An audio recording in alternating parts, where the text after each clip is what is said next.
Alors aujourd'hui, trois thèmes particuliers au niveau du programme, la culture, le développement économique et commercial, de même que la sécurité. Des éléments importants, toujours sur le même fil conducteur, celui de la qualité de vie. Donc rapidement, je vais passer les différents thèmes et répondre à vos questions par la suite. Alors au niveau de la culture, bien évidemment, j'en ai déjà parlé depuis le mois de mai à quelques reprises. Pour moi, il va être important de prioriser le dossier de la nouvelle bibliothèque municipale. Il faut se rappeler que la bibliothèque municipale à Drummondville actuellement, c'est une bibliothèque qui date des années 80, alors que notre population était dans les 30 000 environ. Ça a plus que doublé maintenant, on a la même bibliothèque. Il y a des problèmes aussi au bâtiment qui se sont révélés au cours de la dernière année, des travaux qui ont dû être faits. Donc, il faut prioriser ce projet-là. Évidemment, c'est conditionnel au financement, à la participation des autres paliers de gouvernement, qu'on pense au gouvernement provincial ou au gouvernement fédéral. C'est très, très important qu'on s'adjoigne la participation de ces gouvernements-là. Donc, il va falloir les convaincre, il va falloir continuer de faire avancer le dossier. Pour moi, cette bibliothèque-là, c'est un immeuble qui va respecter des hauts standards environnementaux, donc un édifice dont on sera fier, un véritable carrefour de la culture, une bibliothèque évidemment de son siècle, une bibliothèque du 21e siècle, donc pas nécessairement uniquement des livres, des rayons, mais bien un carrefour de culture, comme je le disais, un endroit où les gens vont pouvoir se retrouver, vont pouvoir échanger, vont pouvoir assister à des discussions, à des présentations, à des conférences. Donc vraiment un endroit très convivial où les gens seront heureux de se retrouver. Une bibliothèque, pour moi, qui doit être accessible gratuitement. On sait qu'actuellement, ce n'est pas le cas dans notre bibliothèque municipale. Ce n'est pas le cas parce que si ça devenait gratuit, compte tenu de l'importance de la bibliothèque versus la population, ce serait impossible pour le personnel d'accueillir tout le monde. Donc, pour moi, c'est très, très important que cette bibliothèque-là soit accessible gratuitement. L'accès à la connaissance, à la culture, ça ne doit jamais être une question de portefeuille. Ça, je le répète depuis des mois et je vais continuer de le faire. Donc, dès qu'on sera en mesure de profiter de cette bibliothèque-là, les services devront être accessibles gratuitement à la population de Drummondville. Par ailleurs, j'ai rencontré différents organismes culturels au cours des derniers mois. Ce que j'ai senti, c'est une volonté de concertation plus grande des acteurs locaux au niveau de la culture. Il y a beaucoup de groupes, il y a des groupes, des coopératives d'artistes, il y a des salles d'exposition, on a un musée de la photo, tout ça. Ces gens-là, ce qu'ils souhaitent, c'est collaborer davantage ensemble. Alors, il y a des villes qui, au cours des dernières années, ont mis en place ce qu'on appelle un conseil des arts. Entre autres, Saguenay l'a fait en 2005. Et ce que je souhaite, c'est que Drummondville puisse le faire au cours des 4 prochaines années, c'est-à-dire mettre en place un conseil des arts qui va réunir des artistes, qui va réunir des gens de différentes provenances, de tous les milieux, pour travailler au niveau des arts ensemble, se concerter. Je pense que c'est ce qui est le plus important, parce qu'il y a déjà beaucoup de choses qui se font, on ne le sait pas, les gens ont de la misère à faire connaître tout ce qu'ils font d'extraordinaire. Donc, pour moi, c'est important de le faire de façon concertée. Et à ce moment-là, faire des arts et de la culture une composante qui sera essentielle à l'identité de Drummondville et un axe majeur de développement. Évidemment, ce qui existe déjà comme attrait culturel significatif, et là je pense par exemple au musée, je pense à ce qui se fait au niveau des galeries d'art ou des associations d'artistes, il faut s'assurer de les soutenir pour assurer leur rayonnement et leur développement. Au niveau du développement économique et commercial, ça inclut également un élément sur le centre-ville. D'abord, je pense qu'il faut maintenir l'action efficace, dynamique de la Société de développement économique, en priorisant des éléments bien précis. Donc, d'une part, le développement et le recrutement de la main-d'œuvre. J'ai fait des visites industrielles, j'ai rencontré des gens. Ce que les gens nous disent, c'est que c'est de plus en plus difficile d'avoir une main-d'œuvre qualifiée. Donc, qualifiée, mais aussi une main-d'œuvre suffisante. Il y a eu le défi emploi il y a quelques semaines qui a connu un bon succès. Les gens sont venus, mais il y a plusieurs professions où c'est difficile de recruter des gens, plusieurs corps de métier. Donc, il faut s'assurer de travailler tout le monde ensemble pour identifier les besoins, voir ce qu'on peut avoir en termes de développement de nos programmes de formation dans la région et aussi de recrutement à l'extérieur de notre région pour avoir un personnel qualifié et compétent. Et ça, chez les industriels, c'est revenu à plusieurs reprises, les problèmes au niveau du recrutement de la main-d'œuvre. Évidemment, Drummondville, je pense, se distingue par sa diversification. Il faut accroître cette diversification industrielle-là, miser sur des secteurs économiques auxquels on n'a pas touché nécessairement encore. Donc, pour continuer notre développement, je pense qu'il faudra réserver une place importante à l'économie verte aussi. Il y a toute une filière d'économie qui se développe de ce côté-là. Il faut être présent, ça débute. Donc, il faut être très présent, il faut soutenir les entrepreneurs à ce niveau-là et en attirer des nouveaux dans notre région. Beaucoup de gens également qui font ressortir que les entreprises chez nous, les développements qui sont faits au cours des dernières années, bien, ce sont souvent les installations qui ne favorisent pas l'augmentation du revenu annuel moyen dans notre région. Donc, évidemment, on va développer, on va continuer de développer, mais si c'est possible pour la SDED de prioriser les entreprises qui vont permettre d'augmenter le revenu annuel moyen de nos citoyens, je pense que ça va être important. L'arrivée de l'université va y contribuer de façon importante. Et c'est pas que nécessairement que les employeurs chez nous ne payent pas bien leur gens. Je pense qu'ils respectent leur marché, dans le marché dans lequel ils sont, mais on sait qu'il y a des marchés qui sont plus favorables que d'autres. Alors à ce niveau-là, je pense qu'on devra avoir vraiment une préoccupation importante. Je parlais de l'université il y a quelques instants, mais évidemment, il y a toute une série d'opportunités, oui, au niveau de l'éducation, au niveau économique, au niveau du centre-ville également. Il y a toute une série d'opportunités qu'il faudra être prêt à saisir en 2015. Et pour ça, il ne faudra pas attendre en 2015 pour dire « Ah, l'université vient d'arriver, c'est le fun, ça crée de l'activité économique. » Il faut être prêt dès le début, il faut mettre des choses en place. Il faut s'assurer qu'on va être prêt à accueillir l'université, que ce soit au niveau de la circulation, que ce soit au niveau commercial, à tous les égards, qu'on soit prêt à accueillir cet élément-là. C'est pour moi le moteur le plus important de développement que Drummondville n'a jamais connu.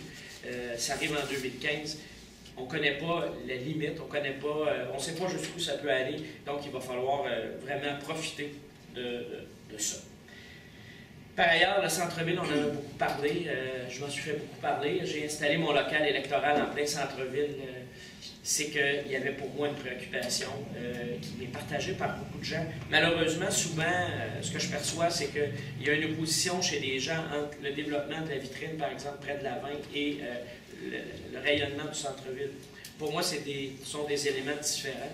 Au centre-ville, ce que les gens souhaitent, je pense, qui est différent du centre-ville. On ne vient pas ici pour des grandes surfaces, on vient au centre-ville pour vivre une expérience. Alors, il faut travailler dans ce sens-là. Il faut que les gens viennent au centre-ville parce qu'ils sont bien, parce qu'il y a des commerces intéressants, des commerces qu'ils ne retrouvent pas ailleurs.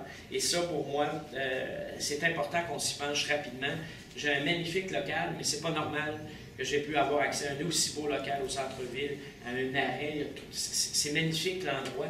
Et c'est pas normal que ce soit libre. Il faut travailler fort, il faut que les gens s'assoient ensemble, il faut regarder les possibilités. Il ne faut pas le faire pour la fin du mandat, mais bien pour le début du mandat. Alors, ce que je souhaite faire, c'est que dès le début du mandat, on mette en place une réflexion sérieuse sur le développement de notre centre-ville, en impliquant les commerçants, évidemment, c'est certain, les associations aussi qui sont installées au centre-ville, Commerce Drummond, évidemment, les organisateurs d'événements au centre-ville, c'est un autre élément qui revient, ça. Les gens disent qu'il y a des événements au centre-ville, comme le Mondial des cultures, comment on pourrait mieux travailler avec les gens du Mondial? Et ça m'a été répété à peu près à toutes les portes au centre-ville par les commerçants qui disent il y a des opportunités là, il faut mieux les saisir parce que si on va réussir à le faire si on travaille mieux ensemble. Alors, on va favoriser cette concertation-là. Évidemment, la population va être invitée également à apporter des éléments à cette réflexion-là. Et ce que je souhaite, c'est qu'avant même l'été prochain, donc avant le 30 juin 2014, non pas que le comité aurait terminé de réfléchir, mais a déjà lancé des pistes vers quoi on pourrait aller, ce qu'on pourrait faire, parce que si on réfléchit pendant 4 ans, il n'y aura rien de concret. Alors, je veux des pistes concrètes, je les veux rapidement, et j'entends m'impliquer personnellement dans ce dossier-là pour le faire avancer rapidement, mais concrètement. Et finalement, bien, on en a entendu parler beaucoup, et évidemment, je partage tout ce qui a été soulevé par différentes personnes qui se présentent, soit comme conseillers, conseillères ici au centre-ville, l'importance de mettre en valeur les espaces verts du centre-ville, particulièrement quand on parle de tout ce qui se retrouve en bordure de la rivière Saint-François, les deux côtés de la rivière. Donc, il y a déjà des projets pour le parc Audiat. Il faut voir comment on va développer ailleurs. Il y a des questions de sécurité également qui pourraient se poser. Si on pense, par exemple, à l'aménagement de la rive de la Saint-François du côté Saint-Charles entre les deux ponts, c'est un endroit où il y a beaucoup de circulation probablement, je dirais, pas probablement, mais assurément indésirable. Donc, en développant ces espaces-là, en assumant une meilleure sécurité, une meilleure surveillance, on va accroître la qualité de vie des gens chez nous. Je parlais de sécurité, bien, écoutez, dans le cadre on sait qu'en 2014, Drummondville doit renouveler sa desserte policière avec la SQ. Je pense que ce qui m'apparaît très important là-dedans, ce que j'ai entendu des gens, je suis allé dans des rencontres de quartier, des forums citoyens organisés par des conseillers, candidats, et ça revient beaucoup.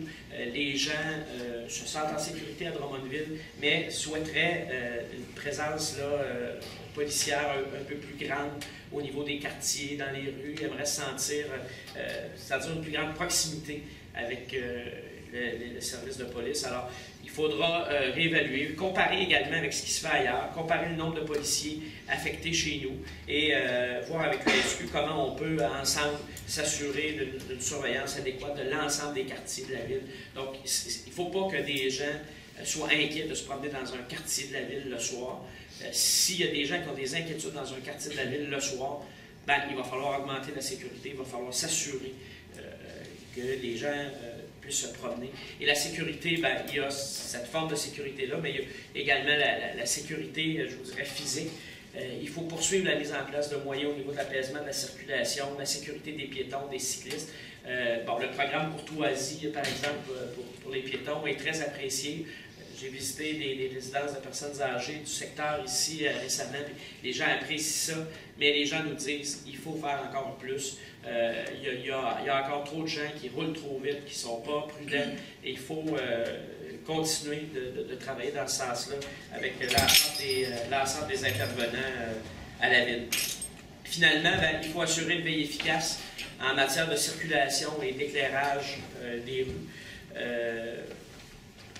Les citoyens, quand on nous parle, et je pense que ceux qui se présentent comme conseillères et conseillers vont l'entendre encore plus que moi, mais ce que les gens nous disent, bien, écoutez, dans mon quartier, sur telle rue, il y a un problème de circulation, comment vous pouvez m'aider, comment vous pouvez faire en sorte qu'on règle cette problématique-là. Bon, par exemple, les gens nous ont parlé de l'importance de la circulation au centre-ville, de l'importance de la circulation sur le boulevard Lemire. Comment se donner des moyens efficaces, rapidement, pour contrer ça, parce que c'est un des éléments qui fait que les gens aiment Drummondville. On est une ville où on a tous les services, mais on n'a pas nécessairement les inconvénients de la grande ville. Donc, c'est important de rester aux aguets là-dessus. Il y a des gens qui nous ont souligné que certains secteurs étaient plus ou moins bien éclairés. Alors, on va saisir les responsables de cette problématique-là. Finalement, un autre point dont j'aimerais vous parler aujourd'hui, une déception que je veux vous partager. Vous savez, la semaine dernière, on a annoncé que notre comité de jeunes allait rencontrer les gens dans les résidences de personnes âgées, chez les aînés. C'est très intéressant. Il reste encore, il y a à peu près 50% des rencontres de fait. Mais il y a un élément que je veux vous partager aujourd'hui, c'est la déception de nos aînés. En 2009, il y a plusieurs bureaux de vote. Il y a des bureaux de vote qui avaient été organisés dans les résidences, donc ça permettait aux gens de voter sans nécessairement se déplacer. Des gens qui reconnaissent être capables quand même de se déplacer, mais pour qui, des fois, une courte distance est une énorme distance pour nous. Ce qui serait court pour nous est énorme pour eux, c'est ce que je veux dire. Alors, la dernière fois, le taux de participation était inférieur à 40% de Drummondville, et ça m'inquiète de voir qu'il y a des moyens qui avaient été mis en place, comme le vote dans des résidences d'aînés, qui ne sont pas reconduits. Alors, je pense que l'élimination de ces incitatifs-là ne sera pas de nature à favoriser une plus grande participation. Et c'est moi, ce que je souhaite, c'est que les gens aillent voter, qu'ils aillent voter en masse. C'est important d'augmenter le taux de participation. Je pense qu'il y a davantage de discussions dans la ville cette année. Ça devrait être de nature à contribuer à augmenter le taux de participation. Mais j'ai été vraiment touché de voir les gens qui me disaient pas plus tard qu'hier dans des résidences, écoutez, ici, il n'y a personne qui va aller voter, c'est compliqué pour nous, puis le 3 novembre, peut-être même le 27 octobre, peut-être que déjà il ne fera pas beau. Nous autres, quand s'il neige un petit peu ou si c'est plus froid, on ne veut pas sortir, tout ça, il y a quand même la possibilité pour les gens, et ça il faut le souligner, la possibilité de demander le vote à domicile. Quelqu'un qui n'est pas capable de se déplacer doit compléter un formulaire, mais évidemment, la présidente d'élection, l'équipe de la présidente d'élection nous a dit, on va s'assurer que ces gens-là qui font la demande C'est une demande qui est sérieuse. Ce pas des gens qui sont en forme, comme vous et moi, puis qui disent ben, moi, je vais remplir le formulaire juste pour avoir le vote chez moi. Ils vont s'assurer que ça peut se faire. Mais je trouve que dans une ville, municipalité amie des aînés, c'est un petit peu un message qui n'est pas cohérent qu'on envoie aux gens. Pour moi, il faudrait que les babines marchent avec les bottines. On est une ville amie des aînés. Bien, il faudrait permettre à ces gens-là, s'assurer que les personnes âgées puissent aller voter. Voilà, ça fait le tour de ce que je voulais vous dire ce matin.